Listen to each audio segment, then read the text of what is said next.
So hello everyone, welcome back to my channel Nazneen vlogs. তো আপনারা কেমন আছেন? আশা করতেছি ভালো আছেন। আলহামদুলিল্লাহ আমিও ভালো আছি আপনাদের দোয়া এবং আল্লাহর অশেষ রহমতে।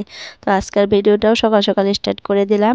তো আমার ভিডিওটা যদি কোনো অংশে ভালো লাগে থাকে প্লিজ একটা লাইক দিয়ে শুরু করবেন দেখা। তো যে যেখান থেকে আমার ভিডিওটা দেখছেন, কাছে এবং দূরে, দেশে এবং দেশের বাইরে, সবাইকে জানাই অনেক অনেক ধন্যবাদ। তো আজ রাতে আমি মেশিনে কাপড় দেওয়ার কথা ভুলে গেছিলাম। তো সকালে উঠে মেশিনে কাপড়গুলো দিয়ে দিছি আর ছেলের জন্য ভাত রেডি করে নিচ্ছি, যেহেতু ছেলে স্কুল যাবে। আজ 2 দিন স্কুল যায় নাই, তার শরীরটা খুবই খারাপ, আপনাদের সাথে ভালো করে শেয়ার করি নাই, তাই ভাবলাম আজকে একটু শেয়ার করি আপনাদের সাথে।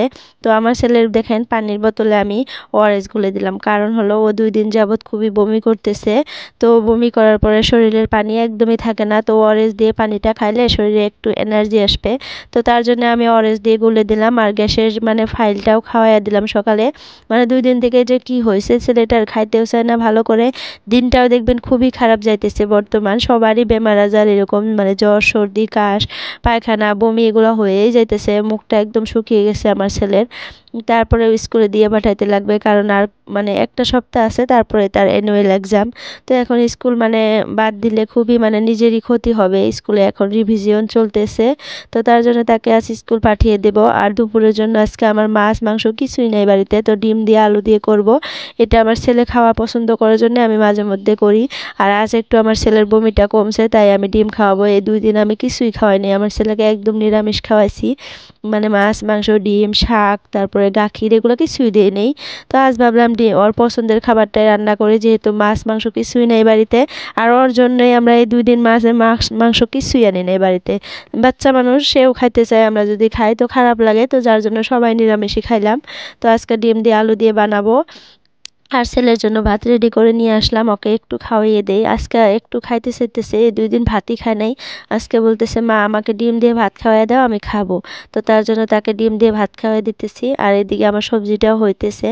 আর আমি ইদানিং সকালে ভিডিও আপলোড করতে পারতেছি না, কারণ হলো আমার রাতে ছেলেকে একটু পড়াইতে লাগে। আমি এতদিন রাতে ভিডিও এডিটিং করে রাখছি, সকালে উঠে আপলোড করে দিছি আপনাদের কাছে।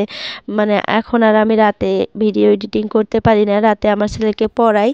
তো যার জন্য দিনে সকালে আমার মেয়েকে ঘুম পাড়িয়ে তারপরে আমি ভিডিও এডিটিং করি, সব কাজকর্ম সংসারে গুছিয়ে নিয়ে তারপরে আমি ভিডিওটা এডিট করি। তো এখন আপলোড করতে করতে আমার বিকেল হয়ে যেতেছে। তো আমার ভিডিওটা যদি আপনাদের ভালো লাগে প্লিজ আপনারা একটা লাইক করবেন। আপনারা একটা লাইক করলে আমার ভিডিও করার খুব ইচ্ছা জাগে আর মোটিভেশন পাই। তো আপনারা ছোট্ট একটা লাইক করে দিলে আপনাদের কিন্তু কোনো ক্ষতি হবে না, কিন্তু আমার বহুত উপকার হবে। তো তাই বলতেছি, সবাই ছোট বোন মনে করে একটা লাইক করে দেবেন। আর ভিডিওটার যদি কোনো অংশে ভালো লাগে থাকে সুন্দর করে একটা কমেন্ট করবেন। তো সেই কমেন্টগুলো পড়তে কিন্তু আমার খুবই ভালো লাগে। তো যাই হোক, এখনও আমার ছেলে স্কুলে যায়নি, তাকে রেডি করে দিয়েছি, বসে বসে মোবাইল দেখতেছে। আর মেয়েকে কিন্তু আমি কোলে নিয়ে আসি, কোলে নিয়ে নিয়ে ভিডিও করতেছি। আমার হাজব্যান্ড গেছে মুখ ধোয়ার জন্য, ফ্রেশ হওয়ার জন্য, তাকে এখনও চা দিব। আর ছেলের স্কুল কিন্তু 8টা থেকে স্টার্ট, তো 8টার আগেই তার স্কুল যাইতে লাগে। তো এখন আমার ছেলে স্কুল চলে গেছে, আমার মেয়েকে একটা বিছানায় বসিয়ে রেখে আমি বিছানাগুলো পরিষ্কার করতেছি, ঘরটা পরিষ্কার করতেছি। তাকে এক জায়গায় বসিয়ে দিছি খেলনা দিয়ে, সে বসে বসে খেলতেছে আর আমি এগুলো সব পরিষ্কার করতেছি। তো সকালে উঠে দেখবেন সবাই যখন ঘর থেকে বেরিয়ে যায়, সব কাপড় চোপড় বিছানা সব অগোছালো থাকে, তো সব কিছু কিন্তু আমাদেরই পরিষ্কার করতে হয়। তো সেইটাই করতেছি, আমি একটা একটা করে পরিষ্কার করতেছি। এখন আমার মেয়েকে আমি বাইরে বসিয়ে দিছি খেলানোর জন্য। তো এই বিছানাটাও একটু পরিষ্কার করে নেই। আর আমার বিছানায় কিন্তু কম্বল দিয়ে ভর্তি হয়ে থাকে, 3-4টা কম্বল, যেহেতু আমার ছেলে একাই একটা কম্বল নেয় আর আমরা মা মেয়ে মিলে 2টা কম্বল নেই, ঠান্ডা লাগে যেহেতু আমার মেয়েটার, তো তার জন্য। তো সব কাজকর্ম শেষ করে আমার মেয়ের জন্য খাবার রেডি করে ঠান্ডা করতে দিয়ে দিলাম। আমার মেয়েকে খাওয়াবো, যেহেতু 8:30 বেজেই গেছে। আর আমি যে রাতে এঁঠো পানি ফেলাই বালতিটা, সেই বালতিটা বাইরে বের করে নিয়ে ফেলিয়ে দিয়ে ধুয়ে টুয়ে পরিষ্কার করে শুকিয়ে দিয়ে আসলাম। আর দেখেন আমার রুমটা কত পরিষ্কার হয়ে গেছে। অগোছালো করে রাখতে ভালোই লাগে না, তাই না? যেটুকুই পারি পরিষ্কার করে রাখি, ভালো লাগে এরকম। পরিষ্কার থাকলে মনটাও পরিষ্কার লাগে, রুম ফ্রেশ, রুম পরিষ্কার থাকলে মনটাও পরিষ্কার থাকে, তাই না? তো দেখেন এই রুমটা মুছে দিছি আজকে, আমি ফ্যান দিয়ে দিছি, কিন্তু কিচেনে তো ফ্যান নাই এখন অবধি, আমার পাকাটা শুকায় নেই। কিন্তু ওই রুমের ফ্যান আছে যেহেতু, তাই আমার ওই রুমের পাকাটা একদম শুকিয়ে গেছে।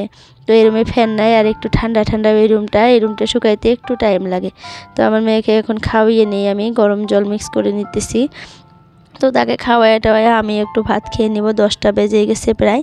তো আজকের জন্য এতটুকুই। বাই বাই, আল্লাহ হাফেজ। সবাই সুস্থ থাকবেন, ভালো থাকবেন।